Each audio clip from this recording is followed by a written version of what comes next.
How can we get this better? So today, this morning on First Take, we're having a conversation. No debate, just what we see and what we heard, and just simple reactions. Stephen A., you're up first.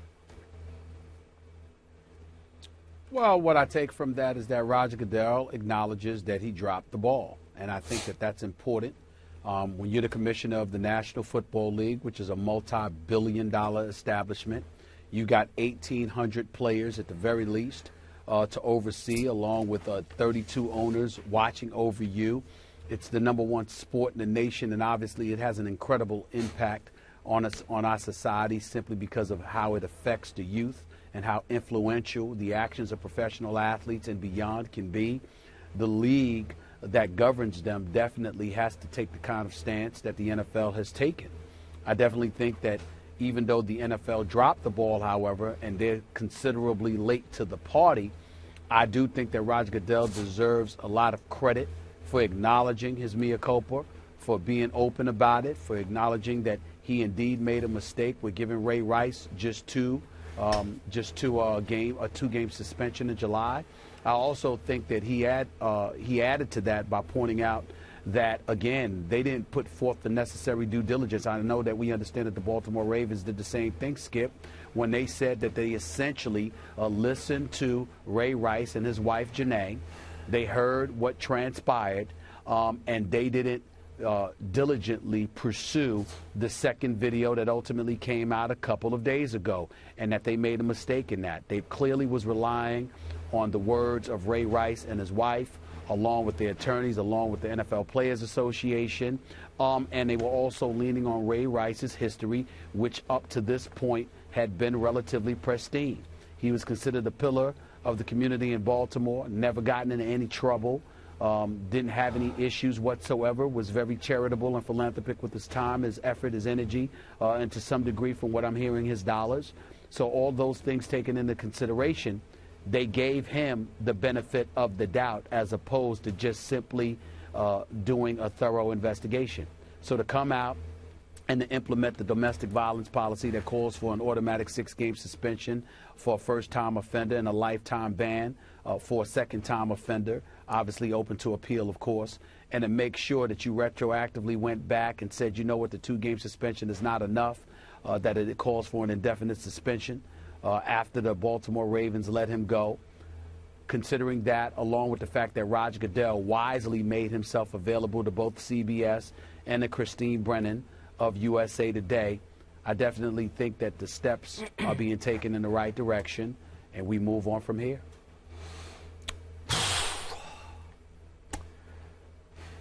I'm not so sure about that.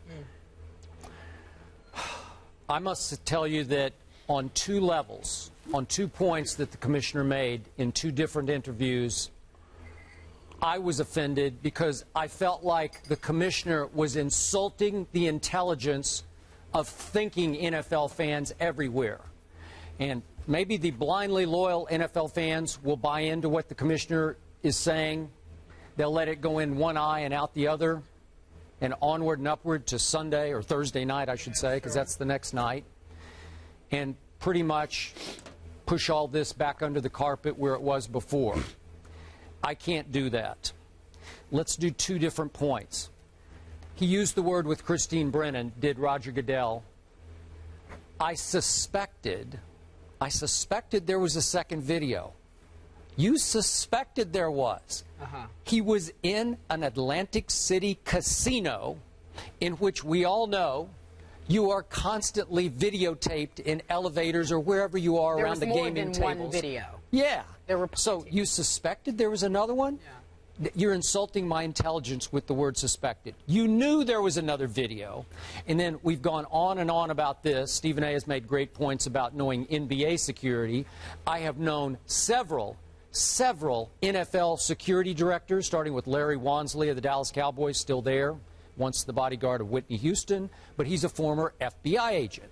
So you're telling me that the most powerful league, certainly in American sports, a league that's well known to have been connected to law enforcement in every city, did not have the means to acquire the video it suspected was inside the elevator? Really? Yeah.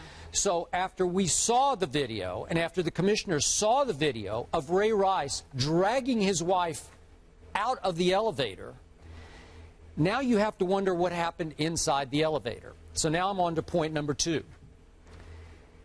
The commissioner says now that it was ambiguous what was told to him by Ray Rice, his representatives, and a lawyer for the NFL Players Association. It was ambiguous, indicating that he, the commissioner, was misled or given less than the truth, or maybe just flat out lied to by Ray Rice and company. Perhaps. Perhaps.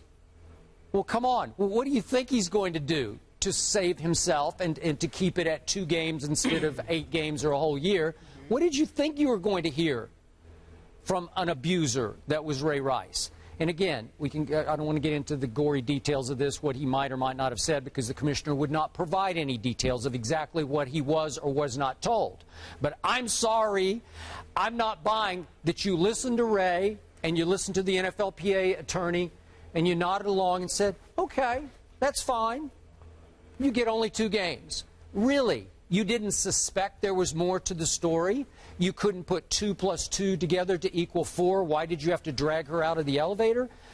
I'm very offended by that he effectively is throwing Ray Rice under the bus, because I'm not buying that. You got to be smarter than that when it comes to domestic abuse cases. It's almost like you're still living in the dark ages when it comes to these kinds of incidents. Yeah. So I'm not buying. I'm not buying either of those points. But what we're seeing is, and you guys are getting to it, and we've talked about it, domestic abuse is uncomfortable. It's uncomfortable to talk about. It's uncomfortable to witness. And from my understanding, or from what I can gather, that's why the league didn't pursue the video. That was that willful ignorance. No one wanted to talk about it. It could just go away.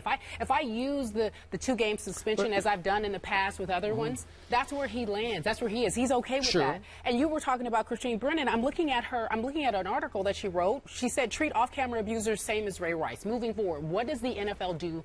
Well, hang on. Yeah, I'm not moving. I'm not going there. But what does the NFL do next? Like, they have to acknowledge the wrong. Okay. You know what I'm saying? Okay. What, do you want to go? No, I want Stephen A. Okay, go Stephen A. I want everybody to stop with the naivete. That's what I want. Let's be real about something here.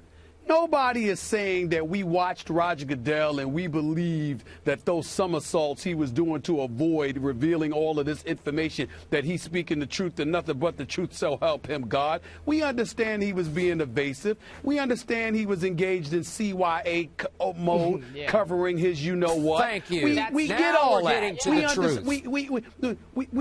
We understand that.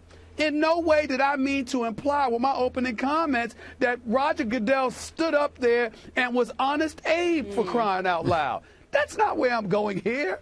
But can we stop with the naivete?